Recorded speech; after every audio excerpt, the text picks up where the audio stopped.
Welcome back to Two Rail Fans.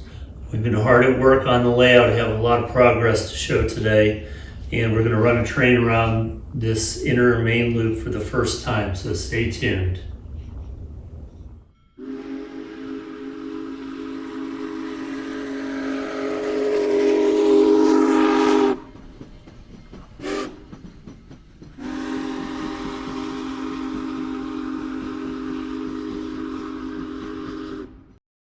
On our last update, I believe we had just finished testing the outer main, and we've been hard at work laying cork roadbed and track for this inner main, and we're finally at the point where we're going to test it today. I'll tell you what we have left to do and what we have done real quick. First of all, when we went to pick up supplies the other day, we were able to get more cork roadbed, but they were out of flex track. So we're still waiting on flex track and also 2 turnouts, one for here and one down on that end of the layout for the industry.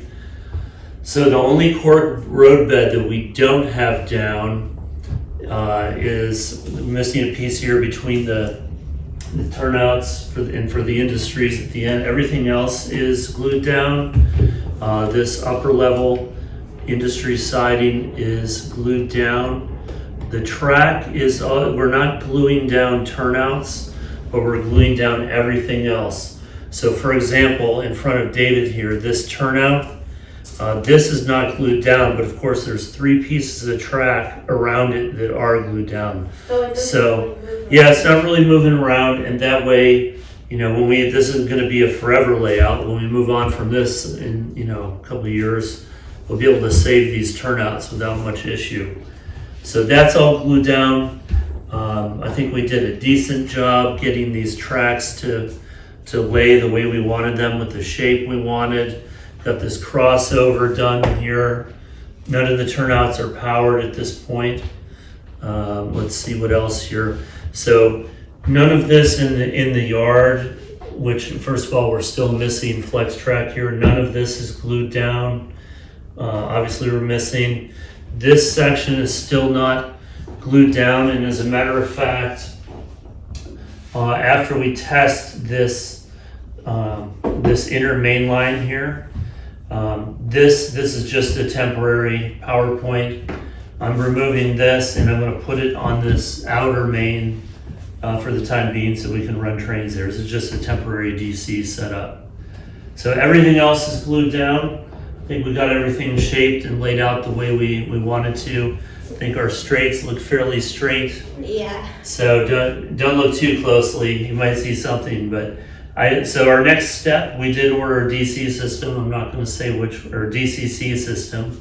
I'm not going to say which one. You'll have to wait for that video. But the next step, since we're still waiting for the flex track and the turnouts to come in, I'm going to try and get the wiring done. We have 14 gauge solid copper wire underneath the layout already. So have some 18 gauge solid copper that we're going to run all our drops with here. So I'm going to start working on that while we wait for the rest of the track to come. And in the meantime, at least we'll be able to run some trains on the DC setup until then. So, because you're ready to run some trains on this. Yeah, I am. That's the whole point, right? I take running trains over a good looking layout every day. All right, well, we want to have both. The first test we're going to do is to make sure our longest rolling stock doesn't hit anything on this parallel part of the track, even though this part of the track is the same actual track coming back around. Just want to make sure that's not a possibility.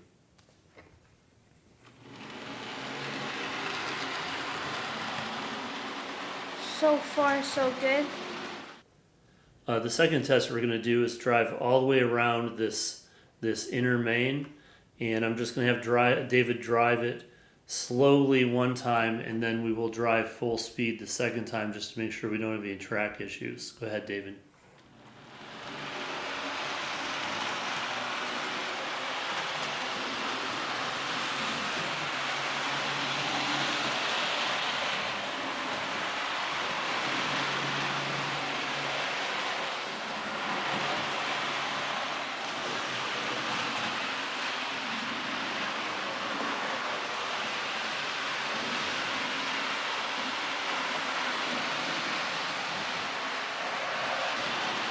We're gonna go ahead and put it up full speed one time.